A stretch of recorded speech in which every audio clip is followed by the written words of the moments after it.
Salut les artistes, comment allez? Oh là, mais attendez, ça va pas du tout ça. Ah, j'ai oublié de mettre ça.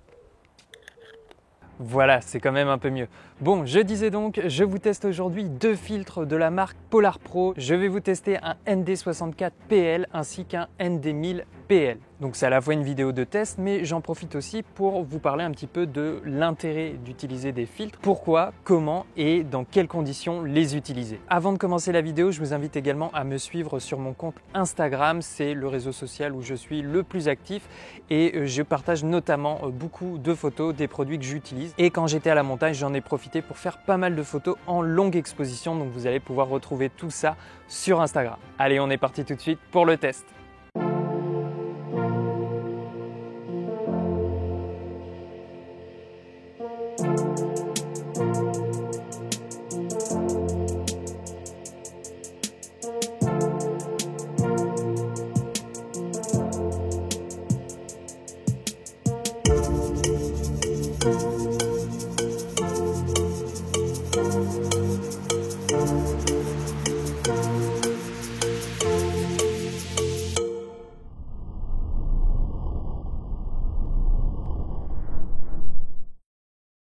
Premièrement, il faut savoir qu'il existe différents formats de filtres. Il y a les filtres carrés ou rectangulaires, peu importe. On va les glisser dans un porte-accessoires. On les utilise souvent au cinéma, voilà, sur les grosses productions. Sur les caméras, au niveau de la matbox, il y a un petit tiroir où on va ranger nos filtres. Là, l'intérêt, c'est que le filtre vient devant l'objectif sans y être lié pour autant. On n'est pas en train de le visser sur le filetage de l'objectif. Donc finalement, peu importe le diamètre de la lentille, on va pouvoir utiliser ce filtre devant l'objectif. Ensuite, on a les filtres circulaires. C'est le format le plus répandu, notamment en photographie. Là, aujourd'hui, ça va être ce type de filtre que je vous teste. Voilà, c'est des filtres parfaitement circulaires qui vont venir se visser devant l'objectif. Ensuite, le prochain paramètre à prendre en compte, ça va être le type de filtre, sa nature. Alors, il en existe vraiment beaucoup. Les plus souvent qu'on utilise, on a le filtre UV, par exemple, qu'on utilise souvent dans le cadre d'une protection. On a le filtre neutre, classique, qui va nous diminuer l'intensité lumineuse. Et puis on a aussi par exemple les polarisants qui vont augmenter un petit peu les saturations, qui vont casser les reflets, voilà. Bref, il y en a encore plein d'autres avec des effets différents. Moi aujourd'hui, je vous teste deux filtres neutres qui sont aussi des polarisants. On va en reparler tout à l'heure.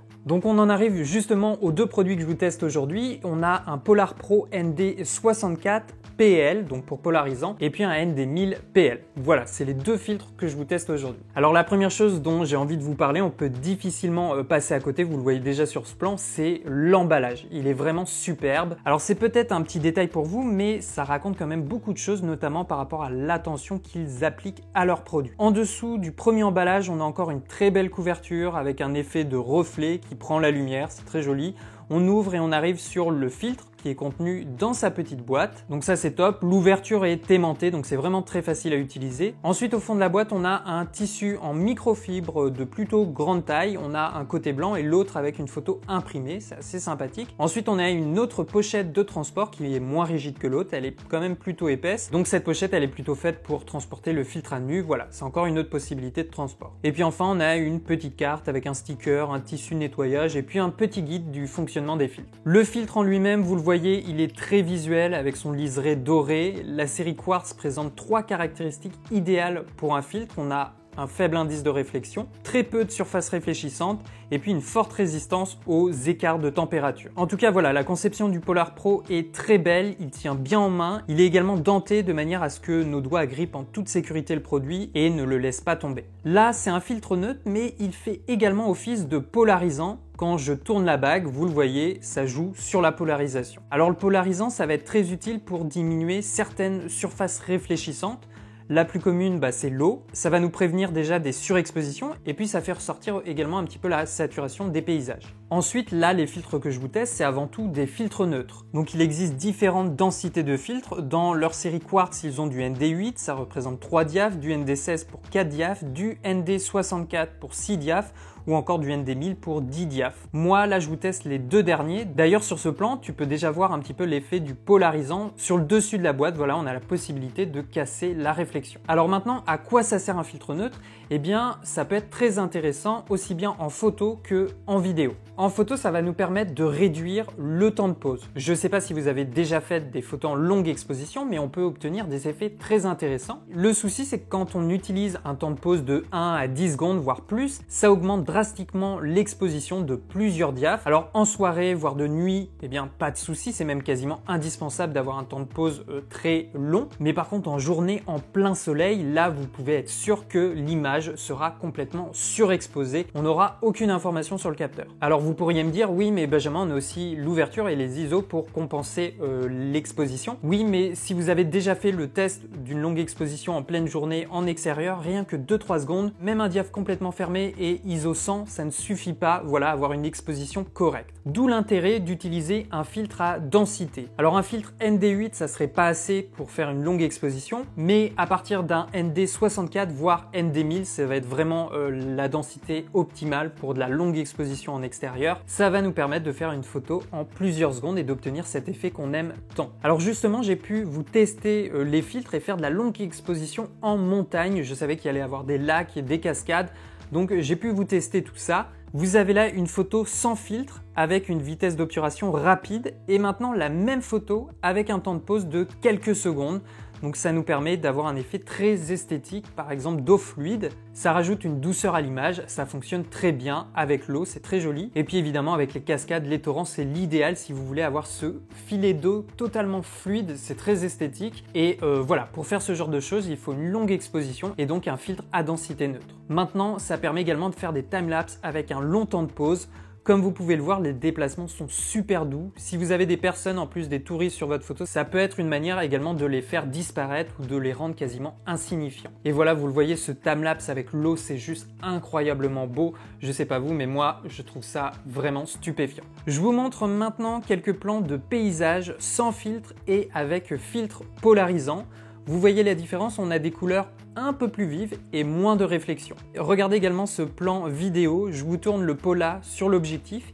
Il a tendance à casser le voile, un petit peu comme le paramètre justement niveau de voile sur les logiciels de retouche. Je vous montre la différence également sur ce véhicule. Sans polarisant, on a plein de réflexions et de surfaces réfléchissantes. Avec polarisant, on a une image beaucoup plus homogène, plus propre et voilà, on peut même voir à travers la vitre. En vidéo, si vous avez des petites scènes dans une voiture avec des plans extérieurs, l'utilisation d'un Pola peut être très pratique. Également en montagne, regardez, on a souvent des rochers qui réfléchissent beaucoup la lumière, qui font plein de brillance. Alors on peut aimer ça, mais si vous voulez vous en débarrasser, eh bien on peut utiliser un filtre avec polarisant.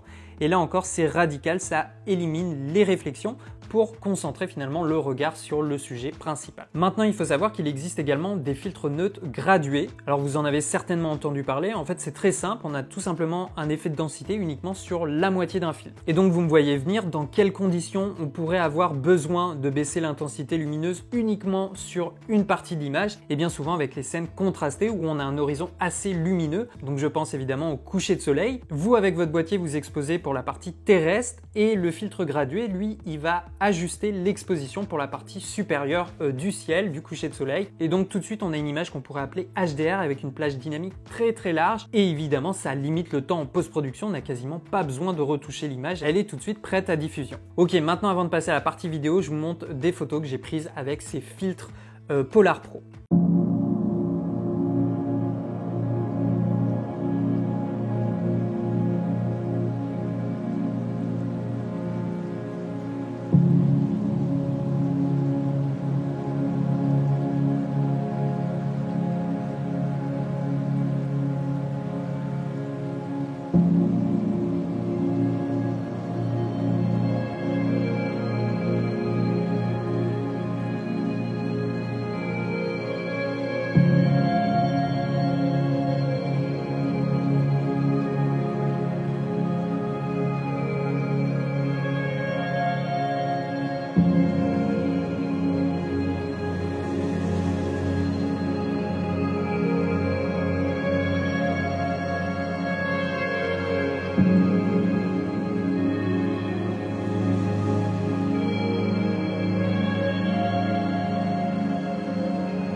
Ok, donc jusqu'à présent, on a vu tout ça au niveau de la photo. Maintenant, en vidéo, ça va être un petit peu différent, l'utilisation va être un peu différente, notamment parce que contrairement à la photo, il y a un paramètre d'exposition qui a un petit peu moins de liberté et c'est le temps de pause, c'est le shutter. Déjà, premièrement, si on veut une image fluide, on va dire avec des mouvements aux normes, on ne descend jamais le shutter en dessous de la cadence d'image. Donc généralement en vidéo, on aime bien tourner à 24-25 images par seconde avec un shutter qui est généralement au double de cette cadence d'image, donc plutôt un 48e, un 50e de seconde de shutter. Ça, c'est les réglages qui nous offrent le rendu finalement le plus naturel, le plus proche de ce que nous, humains, expérimentons avec nos yeux. Donc si on part de ce principe-là, ça veut dire qu'on a un paramètre en moins pour régler notre exposition. Maintenant, très souvent, on aime bien filmer à grande ouverture, c'est-à-dire f1.8, f1.4, voire f1.2. Maintenant, les objectifs nous le permettent. On adore avoir cette toute petite profondeur de champ qui fait ressortir le sujet.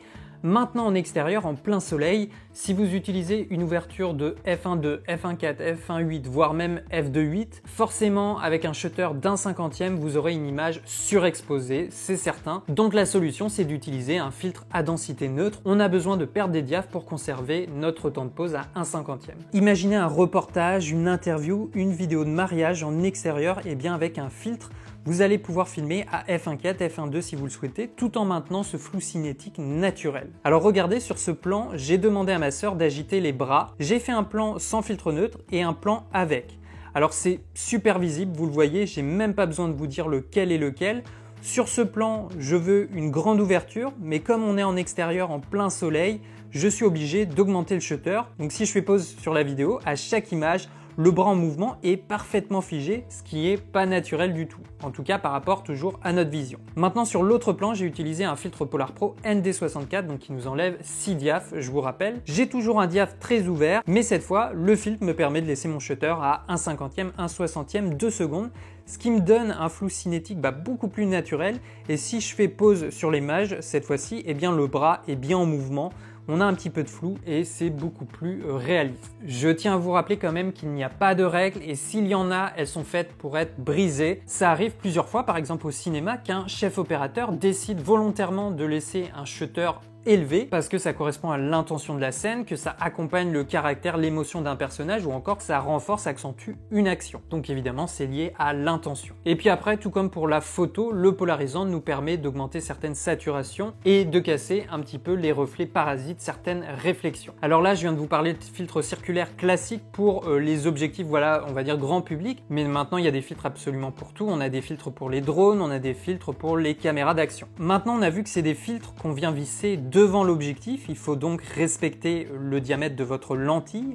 Pour ceux qui ne connaissent pas la taille de votre lentille, généralement c'est inscrit soit juste autour de la lentille ou alors sur le capuchon de protection. Maintenant, si vous possédez beaucoup d'objectifs avec des diamètres lentilles très différents, ça va être vite très onéreux si vous achetez un filtre par objectif. C'est pourquoi il existe des bacs d'adaptation qui vous permettent d'utiliser un filtre avec un diamètre plus grand sur un objectif avec un diamètre plus petit. Moi par exemple, mon Zeiss Batis 18 mm, c'est du 77 mm au niveau du filetage de l'objectif. Pour cette lentille, c'est bon parce que ça correspond justement au diamètre de mes filtres. Mais par contre, j'ai aussi d'autres objectifs qui ont un diamètre de 67 mm. Et donc là, on va devoir utiliser ce qu'on appelle une step-up ring. Et donc, ça m'évite d'avoir à racheter un autre filtre. Maintenant, un bon filtre, ça a un certain prix. Ceux-là sont peut-être un petit peu chers. Alors le prix va dépendre aussi de la taille du filtre et si vous prenez la combinaison neutre et polarisant. Mais en moyenne, on va dire que le prix tourne aux alentours de 200 € par pièce. Alors je suis tout à fait d'accord, ça va pas être pour tout le monde, mais dites-vous, et j'en ai parlé déjà dans d'autres vidéos, si vous avez acheté des objectifs à 1000,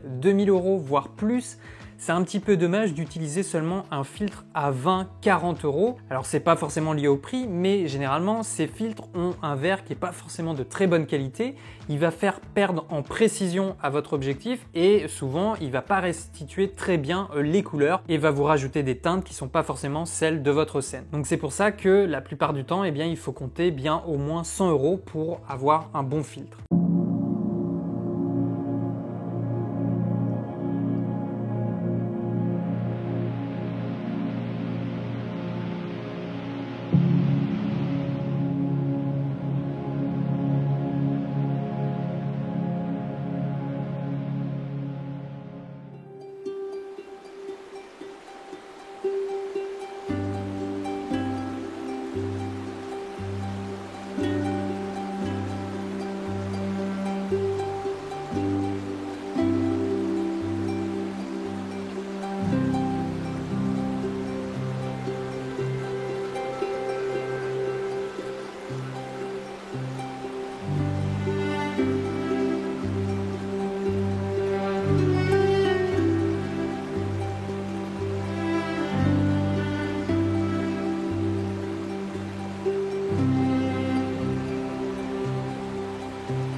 Voilà pour ce test, maintenant je vous donne mon avis sur ces deux filtres de Polar Pro. Je vous rappelle, j'ai testé un ND64 et un ND1000. Le premier élément qui me plaît énormément, on l'a vu en début de vidéo, c'est la présentation du filtre. Voilà, l'emballage est vraiment très très beau, on a une belle boîte, ça donne envie, ça rassure et voilà, ça donne une bonne image de la marque. En plus, on a tout ce qu'il faut au niveau des tissus de nettoyage, on a tout ce qu'il faut au niveau des boîtes. Donc voilà, ça c'est vraiment top. Un autre point positif, en tout cas personnellement que je trouve, c'est vraiment la qualité du filtre. Le revêtement en quartz est vraiment de très bonne qualité. Et là, en montagne où j'ai pu tester ces filtres, c'est arrivé plusieurs fois qu'on ait des averses ou alors quand je m'approchais d'un torrent et d'une cascade pour faire un plan un petit peu au ras du sol, mon objectif prenait des éclaboussures. Et bien là, le verre est tellement bien travaillé et protégé que en fait, quand il y a une goutte sur le verre, elle va glisser et elle va pas laisser de traces. Vous savez, elle va pas laisser un chemin d'eau ou se transformer en plein de petites gouttelettes. Non, elle tient, elle reste uniforme et en fait, elle va glisser et du coup, ça préserve la lentille au niveau voilà, des éclaboussures et ça, c'est vraiment très pratique, surtout